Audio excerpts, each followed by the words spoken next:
Thank you very much. It is a pleasure to be back at Hack in the Box, and the real pleasure is coming and engaging with people in dialogue and getting a sense that the way we are all calibrating what's happening out there in cyberspace and in here in our worlds, and the way we construct reality really is being perceived by a lot of us pretty much the same way.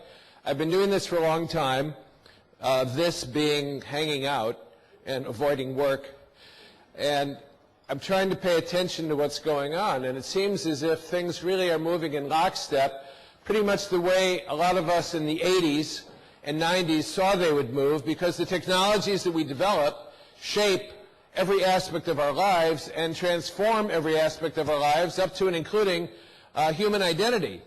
So when I start writing about hacker generations, it was interesting to notice one and then a second and then a third and really by now 4 generations in the 20 years I've been doing this, each one of which is socialized by the technology so unconsciously, and that they come to believe in themselves in relationship to the technology without seeing the technology.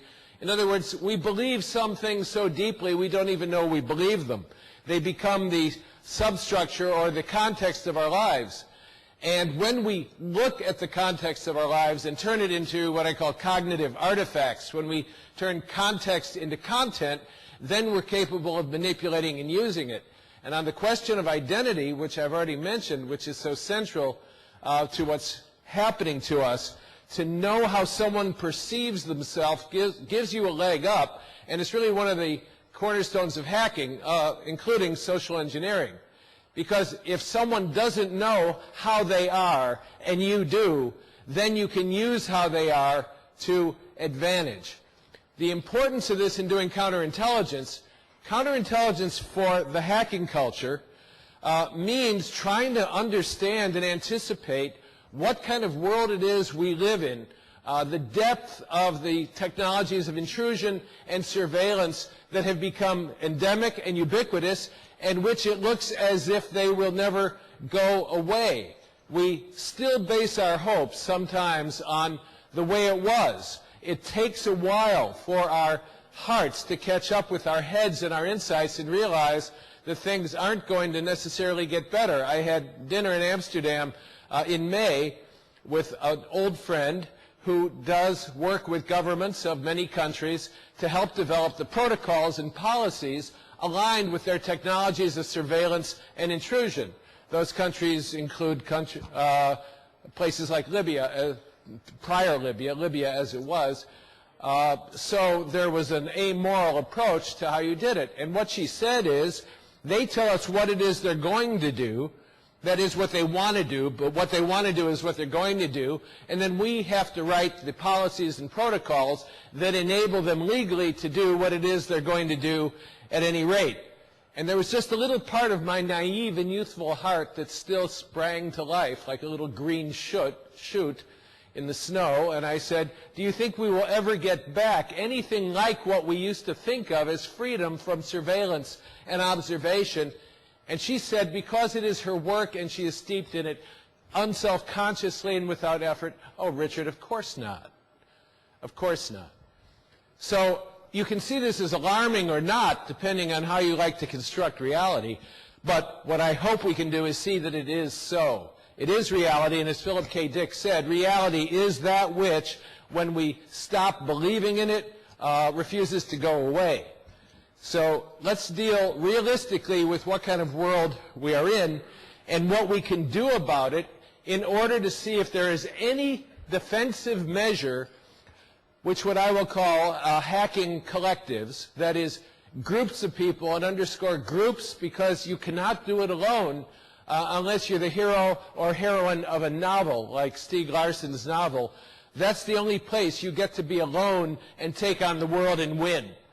Out here in the world wins. And unless we do some things together, we're not going to accomplish what we want. And on the other hand, the task of doing things together, that is building trusted communities in which we can count on the people with whom we're communicating to be who they say they are, and to know the players, even though often if we have a program at all, it's out of date, or it's tattered, or something has happened to the uniform of the players we're watching, even while we watch, and suddenly we realize we've been looking not at reality, but at augmented reality, and they're not wearing the jersey of this or that team, but the jersey of another team altogether. I learned that long ago when I first showed up at DEF CON, naive and interested. I spoke this August for the 16th year at DEF CON. The first year there were 300, and this year I think they said 12,000. I didn't count them all. But the interesting revelation at that first one was that you couldn't tell people by their uniforms. There were people with great spikes of blue hair, and that usually meant they were working undercover. And there were people in suits, and that usually meant they were hackers, also working undercover. And you just didn't know who was who. I don't want this to sound like a paranoid rant. I have occasionally been accused of being a conspiracy theorist, but that's just one of the ways that people ridicule other people.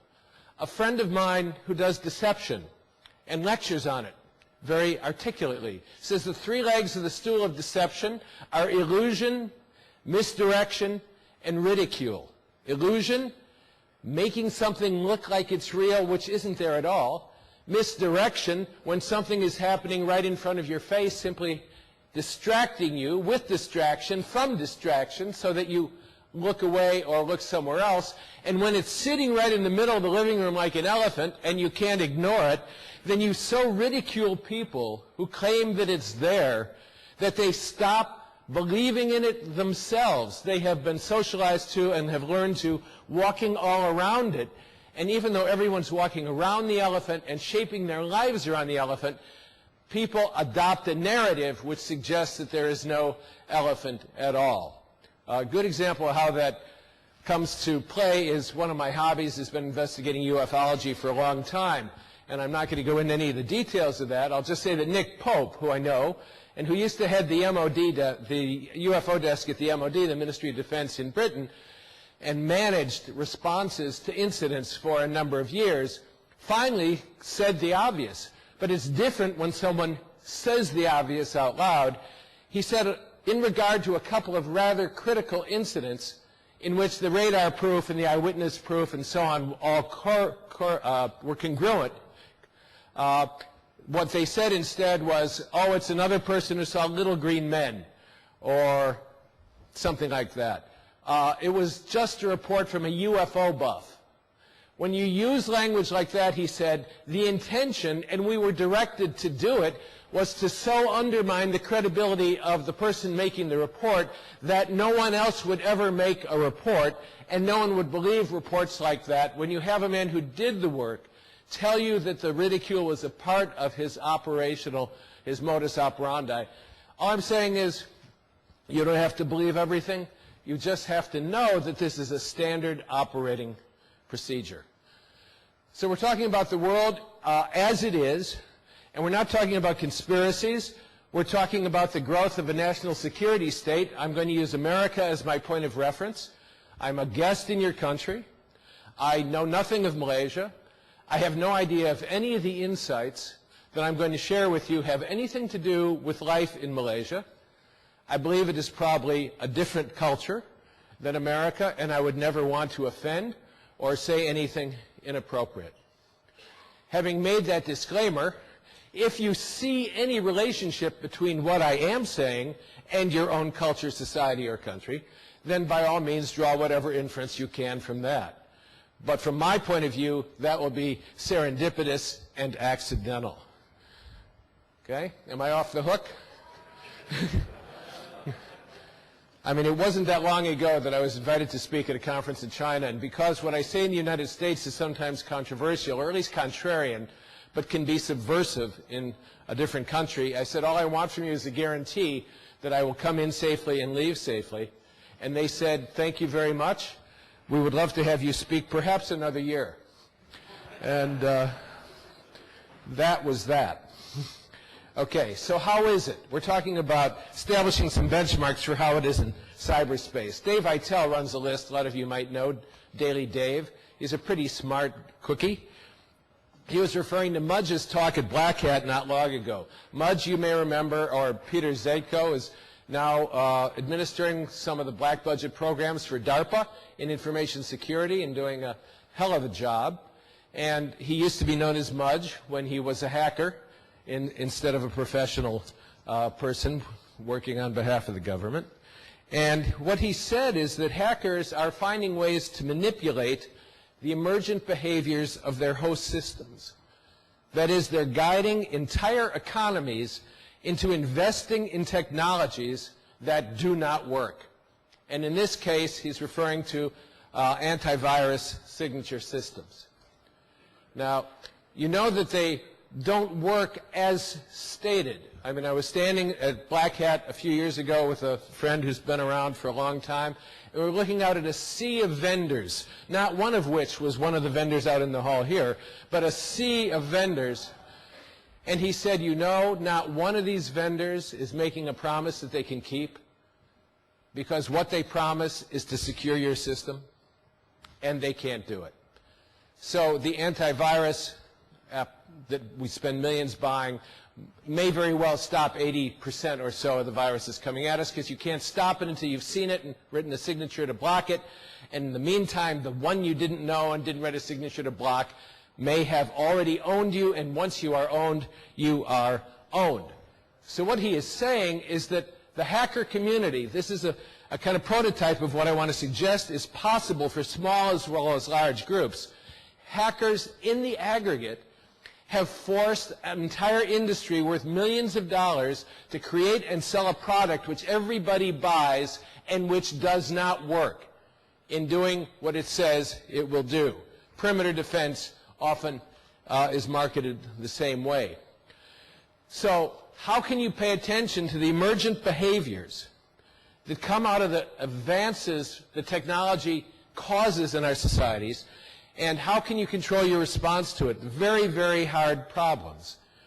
Because what it really mandates that you will do, the next step of recognizing this, is that after you build a small group of trusted people, using whatever handles you want, you can try to create multiple NIMs or personas or hacker handles or multiple personalities, but you can bet, in fact I can tell you for sure, that the powers that be have worked very hard at making sure they know how to connect those seemingly disparate and separate identities so that they can find the meta-identity, i.e. you, whoever or whatever you are, and link those behaviors that seem separate or anomalous into one congruent whole. So you have to be aware that that is already being done. How can you build small, trusted camaraderies? You have to first create multiple trails of forensic evidence. Simple Nomad did a talk at DEF CON, I don't know, about 5 or 6 or 7 years ago, in which he talked about the tedious but necessary task of building a trail to the data you have gotten a hold of and secured for yourself that looks as if it was a reasonable trail and a legal trail for you to take, so that when they come for you, you have plausible deniability about how it is that you got to know that or own that or be able to do that. In other words, when I say plausible deniability, you know that this has been a hallmark of the way governments operate for many years, to have a whole system which allows them to do things which they can plausibly deny, even though, like the elephant in the room, everybody knows they are doing it. Example, a woman named Melissa Mahl at a conference that I helped to organize on ethics and intelligence. Back in the day when rendition was just becoming a common word for taking someone somewhere else so they could be tortured according to the rubrics of another country's operating procedures. She was going to give a talk at the conference about rendition and how it evolved. And I remember her sitting there with the text of her speech all blocked out. You know what it looks like to have all the black markings across it. 3/4 of the text was gone. She said, "I'm not giving the talk." The CIA gutted the talk because she had to submit the talk for approval. As it happened, there wasn't one thing in her talk that wasn't already in the New York Times and the Washington Post. But the fact that she, as a person of the CIA, would say that it was so is what was being prevented. So let the newspapers say what they want. It can be denied so that it's not officially sanctioned as the truth. What you have to operate on is the truth that you know, not the truth that can be officially sanctioned as the truth. So you have to plan your strategy. You have to think big. And you have to think strategically. Because if you just blunder into some situation out of the goodness of your heart, these days in America, you can find yourself paying for it and paying a dear price, and you don't want to do that. So you have to learn how to do this in a world in which there literally are no more walls. A friend of mine in NSA says that's what people really need to learn to think. He said they're asking the wrong questions. The questions are, how do you live vibrantly today in the 21st century, given what we have? How do you live in a world without walls? How do you live knowing your lives are, in a very primary way, transparent? Because what the technologies we've invented have done is socialize us, as I said, to a different kind of context. When they first appear, the technologies are very visible. When the telephone was first invented by Alexander Bell, it didn't sound like anything. It was a strange, tinny sound. And even Bell didn't know how it was going to be used. When he was asked what you could do with it, he said, well, maybe you can let the next town know that a telegram is on its way. Now, what that says is that he had been socialized by telegraphy to such a degree at that time that he could think telegraphically but not telephonically, even though he invented the telephone, because neither he nor anyone else saw it as a personal communication device. And the most visionary futurists of the day, when asked what might be done with this, one said, quote, I foresee a time when there will be one telephone in every single city. That was about as far out as the horizon he could see. But as the telephone has evolved into now it's on its way out, phones are literally becoming non-phones as they become portable computers wired to us. As we became nodes in a telephonic network, the telephone went into the background. It disappeared like the power grid. You don't say, as you flip the lights, I'm turning on the power grid now, or plugging in a toaster. The way my mother used to say when I was a child, shh, I'm on long distance. Shh. We don't speak of long distance because there is no distance when the network connects us immediately to one another. So you have to see the social context to which the technologies have led. This is my favorite quote about what they do. This is Langdon Winner, a computer scientist, who said, when we invent a new technology, society also invents the kinds of people who will use it, i.e. hackers, were invented by the technology as instantiations of the possibilities it disclosed, which heretofore no one had been able to see because only interaction with the technology discloses the portals of opportunity that the technologies avail to us. Society invents the kind of people who will use it. Older practices, relationships, ways of defining people's identities fall by the wayside. New practices, new relationships, and underscore new identities take root in case after case. The move to computerize and digitize means many pre-existing cultural forms go liquid.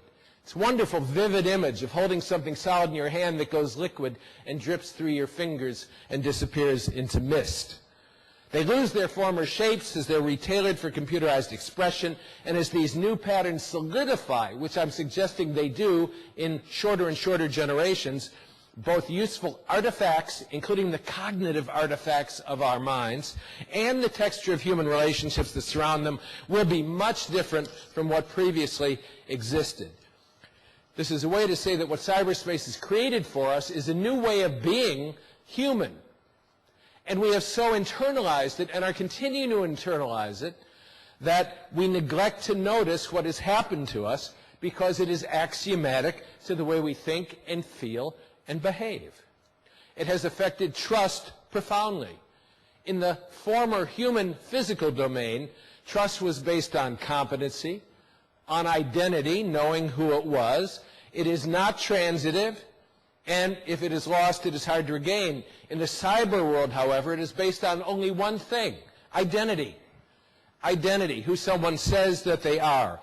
And today, identity more than ever is based not on assertion, who you say you are, but on observation. Observation only defines identity because who you are is revealed by what you do.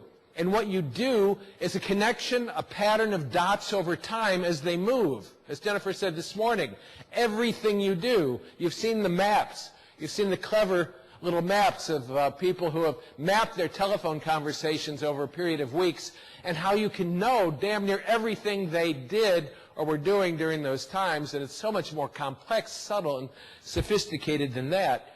So if you can observe someone, then you know who they are. Now, if the conditions have been created as they were in America by 9/11 and the fear and the whole set of policies that that engendered, then what becomes necessary is that you observe people all the time. In other words, no one can ever be off the grid without becoming suspect. No one can remove themselves from life on the grid without becoming, at best, antisocial, and at worst, a person of interest who is considered dangerous. And it can happen so quickly. I was once invited by the FBI to keynote a conference for several states in the Midwest. And just a few nights before the conference, I received one of those wonderful 10 p.m. calls from Special Agent so-and-so who said, "I'm calling on behalf of the FBI to disinvite you from doing the keynote because we have discovered that you advocate the use of illegal hacking and we cannot have a person like you keynoting our conference." I said, "Oh, really? Why do you think that?" And he said, "We have emails from you advocating illegal activity." "And where do you have them from?" I said. "From your participation in the forum we call 2600. I said, not having been born yesterday, "I don't send emails to 2600. He said, "Oh, yes, you do." I said, "Do you have any evidence of this?" He said, "Yes. Your name is Richard Thieme, isn't it?" I said, "Yes." He said, "Well, these emails are all using the hacker handle, which is obviously you, our time." Now, I happen to know who our time was. He's a really bright guy. He does some really nice network work now. And he lives in Madison, Wisconsin, about 100 miles from where I live. And it's not me at all, but I happen to know that was his NIM. And I said, "That's not me." And he said, there's that moment of wonderful silence, "Oh, shit." These are people who have at their fingertips the extraordinary resources to investigate anyone they want, and the inference to which he jumped was that our theme must be our time. And on that basis, he sent a letter to all of the leading technology people who were attending this conference to explain that I couldn't do the keynote because I advocated criminal behavior. And I asked him to send another letter to all those people and clean it up, which he didn't do, because he didn't have to. So I did. And then they thanked me so much for not embarrassing them by revealing what an idiot their person was.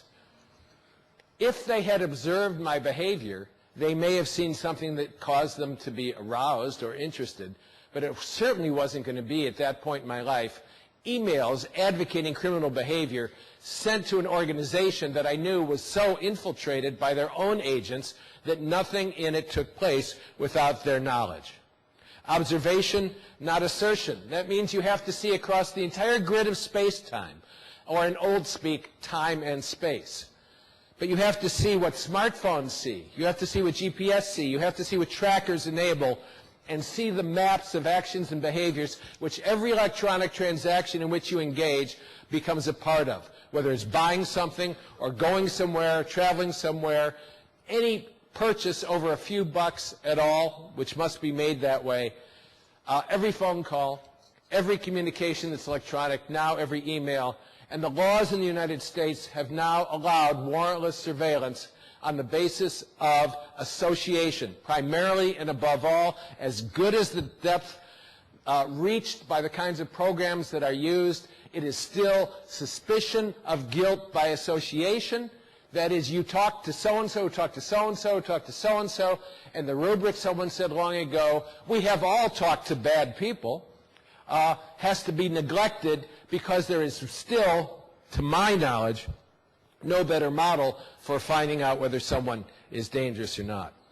So what marketers are doing, just to use a trivial example, is using real-time data from social networks and responding immediately in real-time ways to alter or inflect the behavior of crowds, which is kind of what Dave Eitel was saying, Mudge was saying in his keynote, in a slightly different way. Instead of it being the whole hacker community, when the herd is moving, and we know that a Twitter can stampede the herd, then to notice that the herd is moving this way and choose to inflect its behavior is necessarily going to be an emergent property of those who want to manipulate and manage the mind of society. This is not a conspiracy theory. It's just what's done. So I've talked to people who have done really good studies. Academia is lock, stock, and barrel in this world. Studies of which words we can use to change behaviors, because certain key words they have discovered, when introduced into conversations online, will cause that conversation to move or inflect in a particular direction. So the intentional use, it's a kind of inference attack. When you build the logic implicitly in a narrative or conversation which people unconsciously respond to and follow, then we become what I used to call real birds in digital cages. But now with the ubiquity of social networks, they call it real flocks of birds in digital cages, because we not only take our real lives into those cages unknowingly, we feel a sense of false security by seeing wings above us and to the side and below us. And so when we move in the herd or the crowd or the flock, we feel false security, and the cage is simply bigger, big enough to move the cage slowly so that the entire flock moves too, feeling the illusion of the freedom of flying because there's sufficient room in the cage to beat its little wings. Let me give you an example, because I'm trying to make the case that things are simply not what they seem. It was years ago when I first started writing about this stuff that I wrote an article for .NET, was the magazine in Great Britain. And I got an email from a guy at Hill & Knowlton, a global public relations firm. And he said, we think you could be very useful to us. Come over after work for a pint. And I said, I'm not in London. I'm in Milwaukee, Wisconsin. Now that tells you how long ago it was that someone reading an English article thought someone had to be in England, because we still located people geographically according to where we thought they must be by virtue of the magazine we read. Now we know that everybody or anybody can be anywhere. I said, maybe we can do it remotely. What is it you're interested in? He said, you might be useful to us in this new thing called the Internet in doing brand defense. I said, give me an example of brand defense. He said, well, say we have a client who's a tobacco company. I said, oh, I see. You want me to build a website which supports tobacco, defends your client. And he said, no, because I didn't know how he thought yet. He said, we want you to build a number of websites attacking our client. And what we'll provide is just enough information to make each of those websites credible, but none of them will have any smoking gun that's going to cause any legal problem for the client. And then, real birds in digital cages, when you collect people into the conversation, we can inflect it and move it over here. So the conversation, letting people express their rage, Wall Street, whatever, let people express their rage by being included in collectives, the external image of which they believe is real, and then we can alter their behavior as we like so that the client is not damaged by just fire and storming and wind and loud noises. So that's an example of what I mean by real birds in digital cages. This was years ago. This is simply what's done. We live in a world without walls. And unless we disguise them, our movements will be transparent. And if our movements are transparent and linked to a persistent identity, then we are known. Now, in the mind of society, when asymmetric threat, was it Jennifer or the other keynote referred to asymmetric threats? And when terror attacks are a primary fear, which is used to manipulate the political and economic levers of that society, then who is a target? Everyone is a target. It's a smaller version of what the deputy director of SIGINT at the National Security Agency said in a meeting. It was a meeting of top people, and the person responsible for building appropriate relationships with American allies said, it's very important that we nurture these relationships properly. so that we have a long-term trust with these allies. And the deputy director of SIGINT said, excuse me, excuse me, we don't have, not only do we not have friends, we don't have allies, all we have are targets. And the murmur of approval was loud and sustained. That is, everyone agreed with that because everyone knew that was true. Everyone was a target. Well, in a society in which the identity of a, quote, terrorist, unquote, is essential, then everyone is potentially a target, which is why we now intercept all electronic communications, all visuals, all chemical signatures, whatever we need to collect in order to filter and parse them in order to determine whether through association and the detection of anomalies and patterns of behavior anyone could be a threat. The stories of people who were unfortunately tortured by mistake, just a few of those are in the public domain now. Just a few. Torture is real and torture is terrible. You can make a joke of it. I know someone who participated in it, and he said, jokingly, I guess black humor like in a hospital, he said, you know who was really fun to work with? He said, the Uzbeks. The Uzbeks were great to work with. You know why? Because it was a novel idea to them that one of the purposes of torture might be to get information.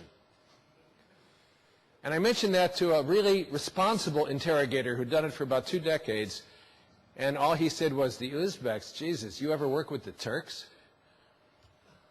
They want a confession. There doesn't need to be a crime. You don't need to be the perp. But we need a confession.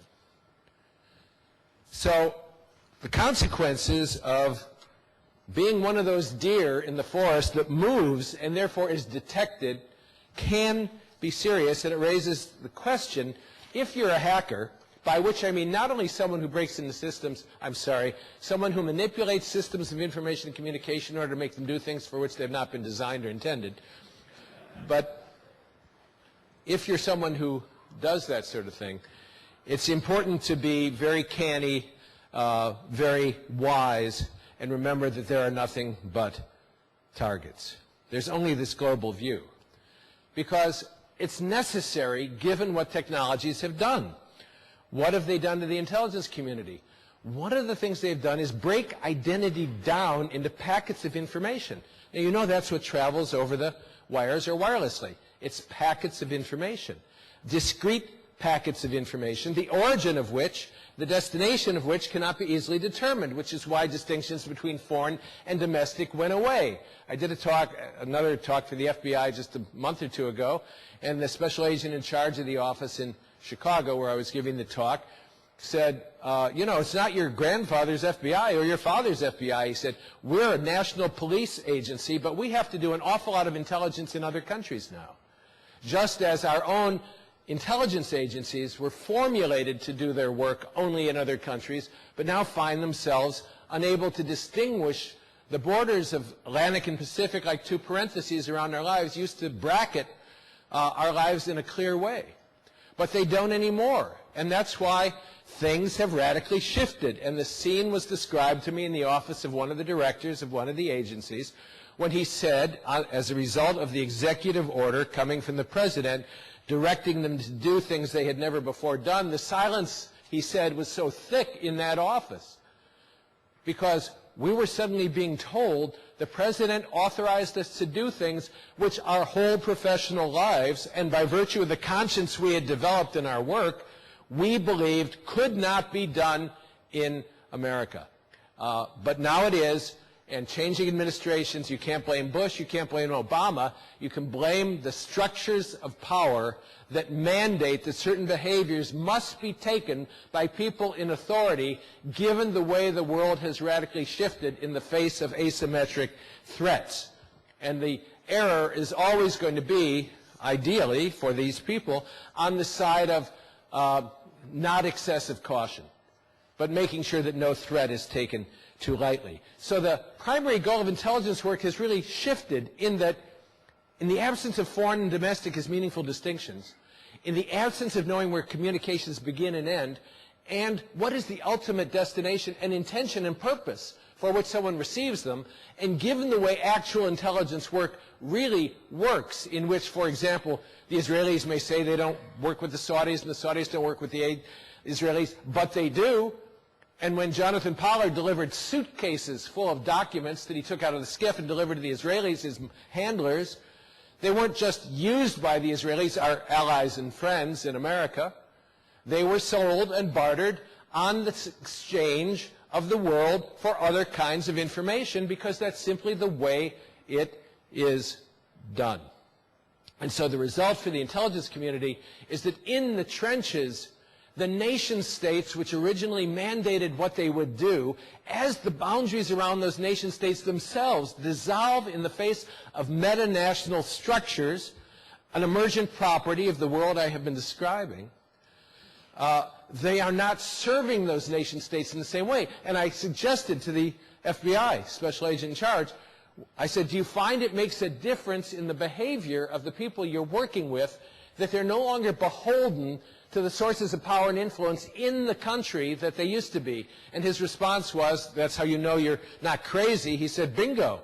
He said, we appeal to patriotism a lot, and while people still feel they want to do the patriotic thing, that is that thing which has as a point of reference what is good for America, they in fact behave differently now, he said, because they may work for a company, name one, Microsoft, Cisco, Oracle, whose products, while you may think of them as an American company, are metanational and do more business outside of the United States than they do inside. So they feel conflicted, but they act according to their real self-interest, because we all know what it is. And it is to serve the culture or organizational structure for which we work.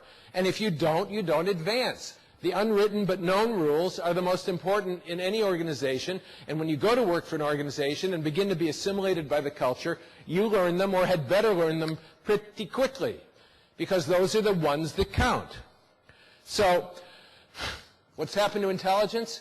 There's a new de facto commission for all of the actual intelligence operatives in the world. It is to function as a thermostat in the global community, which is threatening always and everywhere, like any chaotic system, to burst out through this aperture or that, this foam bubble or that might break, into chaos, and to make sure that that chaos doesn't break out. So it has become globally a kind of thermostat to detect the threat of chaos in order to ameliorate it by the exchange of data, which pacifies the world temporarily, momentarily. You get the point.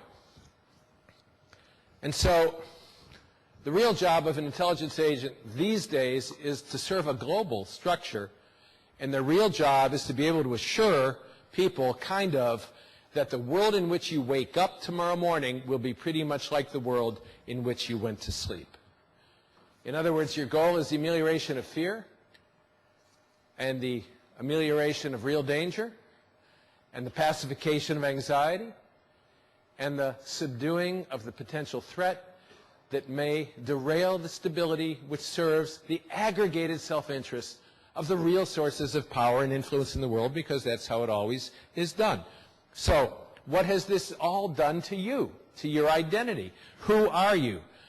Let me give you some quotes from a Wall Street Journal article on the really smartphone. I did a talk not long ago for Ecom, which was really smart people talking about the emergent telecom and internet comm and mobile comm things that were coming.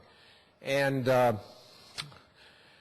what they really were describing was, you can get a hold of this, a context-rich, highly personalized environment in which the feedback loops, I talked about people inflecting the behavior of crowds, the feedback loops are so immediate to you and so personally directed based on who you are, what you like, who you hang out with, and where you are, and all the things that you know you are giving away now by participating in the electronic world, that the context-rich feedback loops will immediately include you in the desired behavior.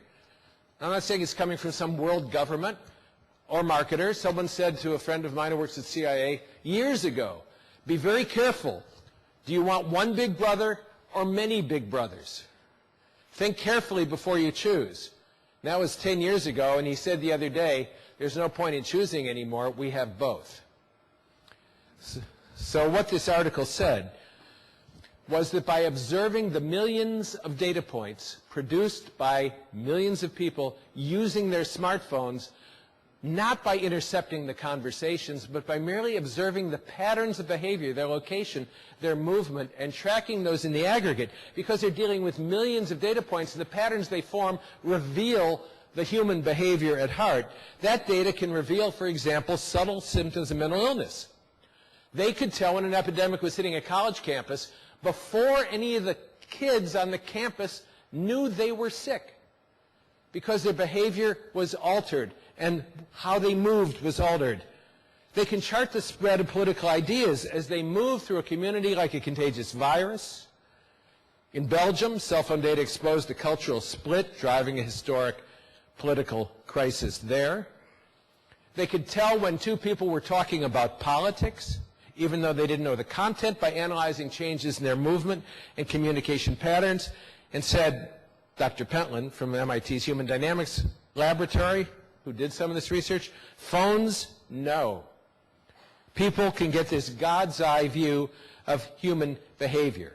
After analyzing more than 16 million records of cell phone date, time, and position, they determined that taken together they follow a mathematical pattern, and with enough data from past movements, they can forecast someone's future whereabouts with 93.6% accuracy. For us, people look like little particles that move in space and occasionally communicate with each other. We have turned society into a laboratory.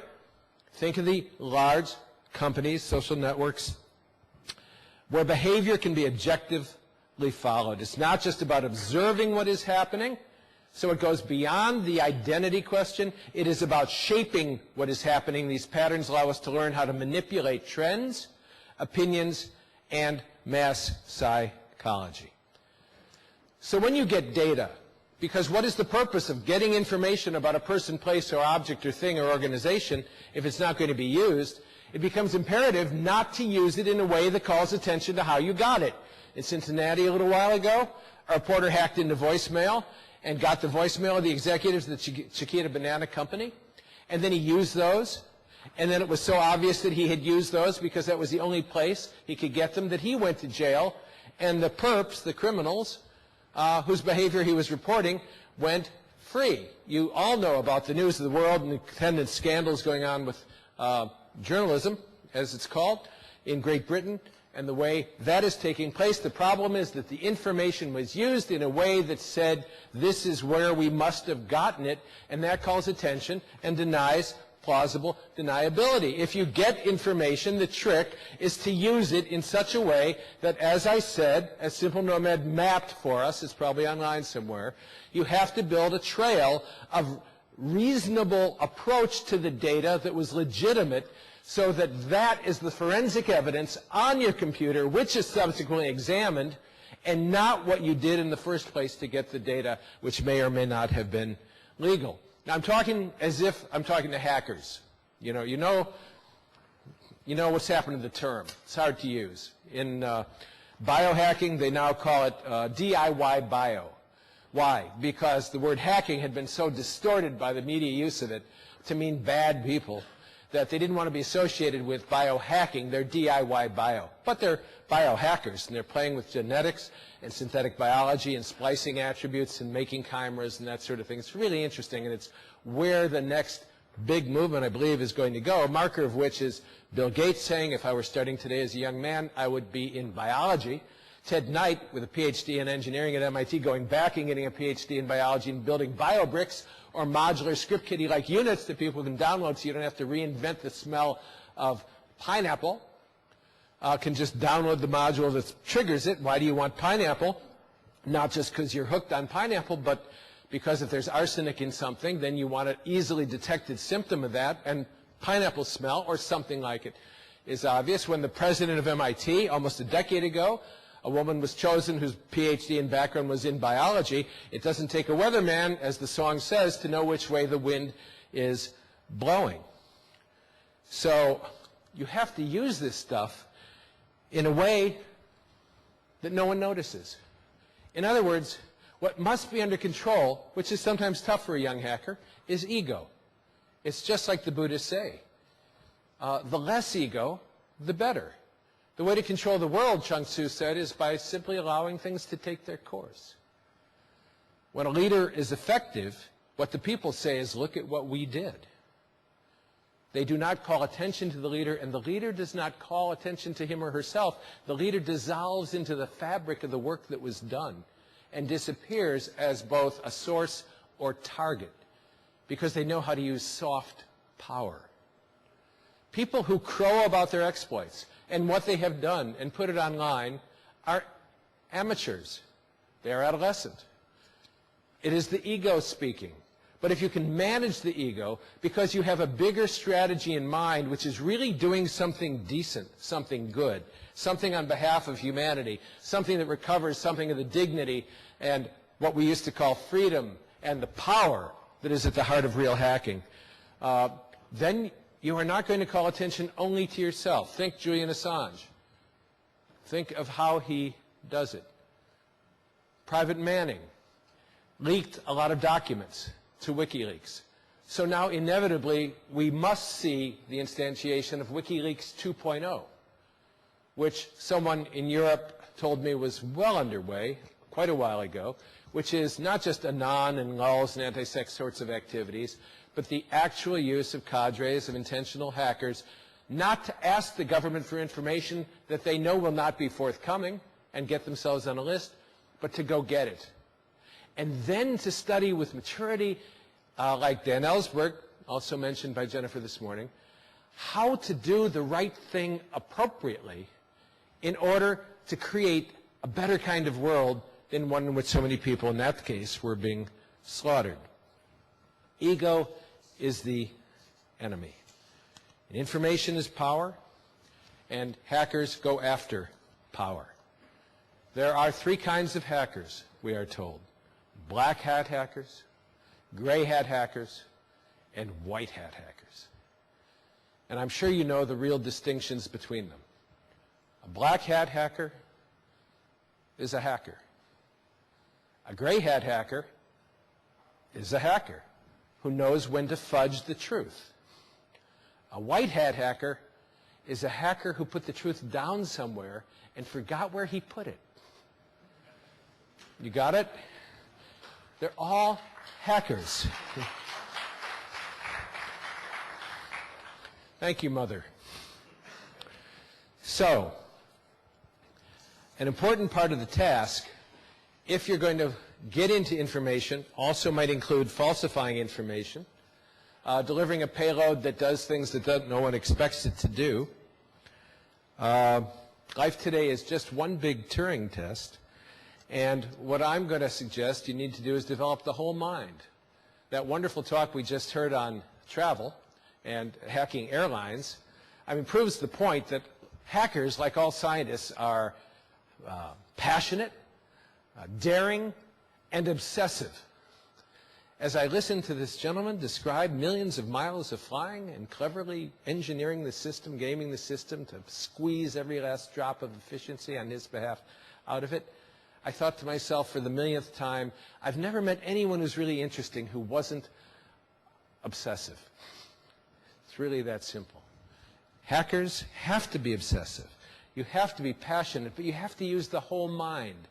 Peter Neumann, who's at SRI still, and all the way back to the Multics days, he said how rare it is to get a computer engineer that has both left brain and right brain capabilities, who not only knows how to draw the lines, but knows how to add the color, who knows how to synthesize, who knows how to integrate, who knows how to get the details right, but also can see the big pictures. It also requires passionate self-knowledge. Listen to a CIA profiler who described to me what it took to be mindful. Oh, the Buddhists, we always go there in the end. Mindful and vigilant. This is what it took to be mindful, she said, to be conscious. Attend to the data, she said, looking for perps in network intrusion. She said, it doesn't matter if it's a serial killer or a hacker. disregard everything you think you know and look at the data, because otherwise you'll be wrong. She is the case of the DC sniper at that time. And they were all wrong about how they profiled the DC sniper. The network patterns will be a series of behavior, like we're saying, that will lead you to who you want to go. For information security, this approach is sophomoric. The data will tell you what someone is doing, what they left behind. Focus on the evidence. But what this requires is intense concentration, she said, and constant self-monitoring. Because the degree of clarity, transparency required is great. If you have a stereotype in mind, she said, I always blew it. And so I learned to not form a pattern too quickly. Whenever I found myself thinking, I learned to step back and say, who am I to believe that? What is the data that tells me that that might be true? What is the hypothesis? In other words, have your beliefs, but don't believe too strongly in your beliefs. It is usually someone who does not fit the pattern. Now let me give you some examples of the world in which we work. We don't have too much time. But what I mean by having to work hard to see the context so you can respond appropriately. I once talked to a young man who had been to Haiti on a mission with the Army in counterintelligence in order to interdict a cartel that was moving drugs, cocaine mostly, heroin, mostly cocaine, through Haiti at that time. It was a clear channel to the United States. And he took seriously, because he was a good-hearted young guy and he was with the Army counterintelligence unit, and they were going to stop these guys from doing it. When he got to Haiti, he found there was a condition of political instability, shall we say, which is not an uncommon thing to find in Haiti. And he was worried they wouldn't be able to fulfill their mission. So when he heard that an associate of the president was coming down, he really felt very, very grateful, because he assumed he was coming down to shore up the mission. And he said, what am I to do? He came down to make sure the cocaine came through. He wanted to make sure it kept going to where it was going. Where it was going was a little town you probably never heard of called Maina, Arkansas, but that's neither here nor there. And the fact that he was from Arkansas is neither here nor there, and that it was in the 90s is neither here nor there. It's just that the mission he thought he was doing was totally undermined by the real mission and the real self-interest of, in that case, people of particular power. It's not uncommon to run into this when you're doing this kind of work. A guy waited after one of these talks a few years ago. He worked for one of the stock exchanges in New York, and he was doing intrusion detection. And he was doing a great job detecting intrusions. It's not hard. Here's an intrusion. Here's one. This door is broken. This lock is jimmied. This window is broken. And he would show his results to the powers that be, and they said, you're doing a great job. He said, you know, we really need to ramp this up to intrusion prevention. We can stop some of this from happening. And they said, no, you're doing a fine job. Just keep doing what you're doing. Well, he found out, of course, that the intrusions were sometimes done by the people on the board of the exchange in order to get insider information from the computing system on which they could then subsequently trade. And the reason they didn't want him to ramp it up was because that would interdict their self-interest. Once again, he said to me, that crossroads you come to if you have a conscience and you care about integrity and wholeness and doing the right thing, which the hacker ethos is predicated on you being, he said, what am I going to do? Sometimes you have to go a little deeper than what the facts look like. We used to have a group in America called the Symbionese Liberation Army. It was headed by a gentleman by the name of Sing Kuei. His assistant was William Wolfe. What was his nickname? Lobo, I don't know, Lobo something, Wolf. Sing Kuei kidnapped Patty Hearst. And they did a very efficient and very effective job of quickly brainwashing her so that she joined the Symbionese Liberation Army and did time in jail because of her bank robbery. The question was never asked, where did these guys learn how to be so good at that kind of brainwashing? Well, you just connect the dots. You learn that they both and their cohorts were in Vacaville State Prison in California. And then you have to learn that there was a covert CIA program in learning how to do brainwashing, and that prisoners at that prison could get time off for volunteering for that program, and that, guess what, the gentlemen who were in the Symbionese Liberation Army had all volunteered to participate in a program that taught them by doing to them how effectively brainwashing could be done. This is an example of what we call blowback. When you do a mission or operation which has consequences that blow back into your face. Another one like that, when Alexander Haig was Secretary of State. He read an article in the New York Times about a book that was coming out about the KGB sponsoring terrorism all over the world and guerrilla warfare, and he just went crazy. And he took the public podium, as he was his egotistical wont, and demanded the CIA do something about it. The CIA said, we'll attend to that at once. And the director of CIA said, I'll look into it. And 6 months later, they came back and said, we've taken care of it, and don't worry about it. The reason he was told not to worry about it is because the article in the New York Times about the book was based on an article in a small Italian newspaper, and the Italian newspaper was a CIA proprietary. A proprietary means it was covertly owned and operated by the CIA to do something other than what it looked like it was doing, which was being a newspaper. Many of them are, one way or another. In the heyday, before the Pike and Church Committee meetings, we know that between 200 and 300 key reporters were in the payroll. We know that the major people at CBS and New York Times and so on had signed contracts with the CIA to do the work. What I'm suggesting is that hackers, if they're going to take their work seriously as a collective group, have to become a kind of fifth estate.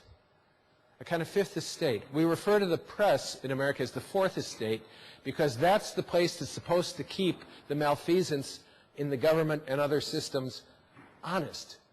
But when the media is owned by 5 or 6 people globally, one way or another, and has become part of that system so that you have a military-industrial, education, entertainment, media complex, in effect, where the nexus of power and influence, one hand washing another, then the fourth estate isn't doing its job, and the fifth estate that has inevitably emerged in response is a WikiLeaks-type operation to out the malfeasance, and the only way some hackers think they can do that is to get their hands on the information and somehow learn to protect themselves.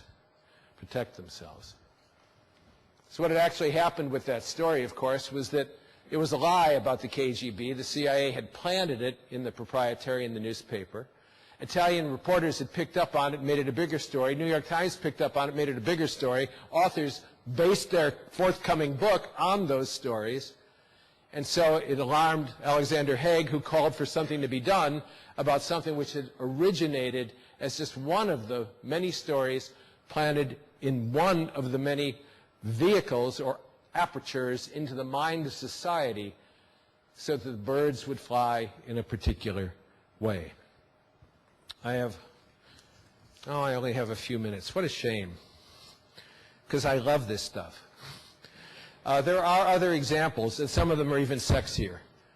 But be aware of who it is you are becoming. Stand back from who it is the technologies mandate you to be, and try to game the system like the airline guys did by getting all of the information you possibly can, because the way you degrade a group or cell in counterterror is to elevate the importance of someone who's not important, degrade the importance of someone who is, and above all, turn somebody into a informant. So how do you know that your comrade is a trusted comrade? How do you know the group hasn't been infiltrated? You know that so much police work is done simply by informants and using people. Lyndon Johnson said trust is when you've got them by the balls. You know, he was a man who seemed to know what he was talking about. He got more legislation through than the better-hearted presidents before and after him. So your identity really is your destiny, because who you think you are creates the context of your life in a way that creates what is possible for you. And the future that you see is really how you hold yourself here and now as a possibility for action into the future. There is no future. It's a construction of reality by humans, and it has been altered by technology. Because in so many ways, do I have time to do this? I'll do it really quickly. If this is what we call the present, and you are a master of this domain, think of this as time, do you know that even the masters of the big domains of knowledge and expertise don't have time to read all of the material currently being published in their field? That's just a fact. And so in terms of the present being, consciousness of the knowledge in your field, they're a little bit behind. But in the other fields that line up with them, they are way behind. All of us live in the past in some ways, some of us in all of the ways. And therefore, that's why the technology now mandates that the only kind of learning that makes sense is cross-disciplinary, lifelong learning.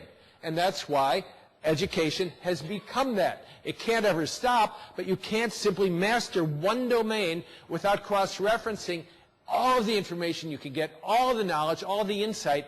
Jeff Moss said years ago, the founder of DEF CON, there's too much for me to know, so what's most important for me to know is what I don't need to know. But that means I need to know who knows it so I can get it when I need it.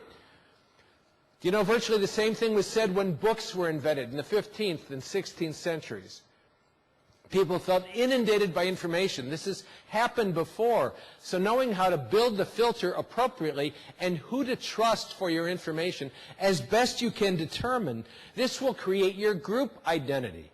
So you not merely have multiple nested identities as good hacker posses and groups do, one hidden below the other, but you have real firewalls between those identities so that you can't be outed when you don't want to be outed. Fixing your identity in relationship to a known social structure does not guarantee that you or any acting agent is embedded in that structure at the moment of action. You see what I mean? We all have multiple identities. We are nodes in multiple intersecting networks, but the only way to know who you are at the moment you act is on behalf of what network you are acting and what is the consequence of the action at that time. So you have to know who you are as a packet of data so that disassembled, you as information will integrate effectively with other packets of data in the same way, because on the net, and on the net is where we live most of the time these days, one way or another, we are packets of data. And how we are assembled by others in their view is how we will look, therefore who they think we are. And your management of perception is therefore critical and important. You have to manage how you appear in multiple networks through the various nodes with which you have become or can be associated. So understanding in advance the various permutations and combinations of those data packets, that will constitute your action and determine in advance the pattern that you want people to see when they look at how you seem to be. I'm just trying to describe as I finish what works. I went to the Zen Center in San Francisco once, and the monk came out and he bowed to the crowd. And everybody being at the Zen Center instead of a hacker conference got up and bowed back. And he said, do you know why we bow here at the Zen Center? And people thought they were supposed to say something that sounded spiritual or religious. And they said, oh, we're acknowledging the Godhead in one of them. And he took all of it beautifully, like a good Zen monk should. And he said, that's a beautiful answer, but that's not quite what I'm looking for. And he waited until everybody had exhausted their obvious answers. And he said, no, the reason we bow is, well, seems that things work better when you bow. Okay? That became my definition forever after of a practical spirituality. What is it, the doing of which makes things for you and for the world simultaneously work better? That's it. Develop those behaviors. Practice what it is you want to do. Name those behaviors, because, as a friend of mine who does whitewater kayaking said, when you're doing whitewater rafting or kayaking and you're coming up to the rocks, if you look at the rocks, you'll hit the rocks. But if you look at where the water goes, you go where the water goes. That's leadership. Seeing and saying clearly where the water goes, so that other people spontaneously understand that you're telling the truth and align themselves with you, so that you can practice doing that which you want to do when you don't have time to think. This same guy was an adept at karate. He was so good at it, he practiced and practiced and practiced, and one night he left the dark movie theater around midnight and was walking to his car, and he felt a hand come out of the darkness and grab him, and he turned around and broke the neck of his assailant. Except it wasn't an assailant, it was a friend trying to stop him and say, hello, Rob. And so he said to me, the lesson I learned from that event is make sure that what you practice is what you want to do. Because when you don't have time to think, what you do is what you have been practicing. We used to call that formation of character. Choosing to do those things which you want to deeply internalize and become unconscious and habitual, like about 98% of our behavior is, so that it becomes the great iceberg of our life, and it becomes who we are without even thinking about it. I see that the seconds are now going up, which is probably a digital way of saying that the time has unfortunately come to a close. So, always more to say. Have mouth will travel. My brother once said I was just like a catfish. I said, why is that? He said, a catfish is 9/10 head, and its head is 9/10 mouth. So, that's what brothers are for, keep you honest. So thank you for your attentiveness. I have cards that if anybody wants a card, take a card. Oh, I'm supposed to say I have 2 books. I'm not supposed to say it. But I just flew 8,000 fucking miles. I'm going to tell you. Thank you. I have 2 books, Islands in the Clickstream. What would I sell? I only have a couple of copies of each. I'm not going to carry many books. What is it, 25? It's not Durham here. It's Ring It, right? 25 of those. And the other one, Mind Games, is 50 of those. Those are both at my cost. I have a couple if you want them signed. You can, of course, get them much cheaper on the Internet for your Kindle and whatever apparatus you want to use. I started writing fiction again about 10 years ago, and a friend at NSA said, you can't ever discuss what we talk about with you unless you start writing fiction. It's the only way you can tell the truth. So that's why I shifted from nonfiction to what we call fiction. Luckily, you're a generation who can't easily distinguish between the two.